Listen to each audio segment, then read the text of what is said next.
పాటు అవును అంతే నిజమే. సహజ సిద్ధమైన మానవుడి గుణం ఆ లక్షణం అది. ఆ లక్షణంలో వీళ్ళు గ్రహించడం ఫెయిల్ అయ్యారు. ఇదివరకు ఏంటంటే ఇన్సూరెన్స్ కంపెనీని తిట్టుకోవడానికి కుదిరేది. ఇప్పుడు ఇన్సూరెన్స్ కంపెనీని ఏం తిడతారు? గవర్నమెంట్ ఇన్సూర్ అయినప్పుడు. అంతే కదా. అది దాన్ని ఇవాళ రాష్ట్ర ప్రభుత్వం డబ్బులు కట్టట్లేదంటూ ఈయన జగన్మోహన్ రెడ్డి గారు వాళ్ళ పేపర్ రాసుకొచ్చింది.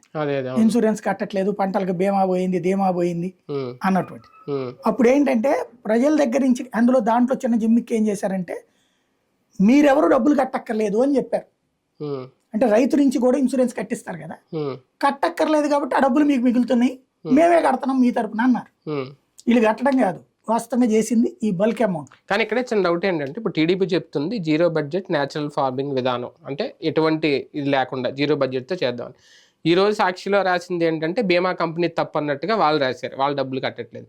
వీళ్ళు తీసుకొచ్చిన కొత్త విధానంలో టీడీపీ చెప్తున్నది ఏంటంటే రైతు స్వామ్యంతోనే పంటల బీమా విధానాన్ని కొనసాగిస్తామన్నారు. ఏంటి అసలు కంపేర్ అవ్వట్లేదు? ఏం లేదు, రైతు భాగస్వామ్యం ఉన్నప్పుడు ఇంకెలా జీరో బడ్జెట్ అవుతుంది? ఇంగ్లీష్లో ఏ పదాలకి ఎవరి అర్థాలు వాళ్ళకు ఉంటాయి పరిస్థితిని బట్టి.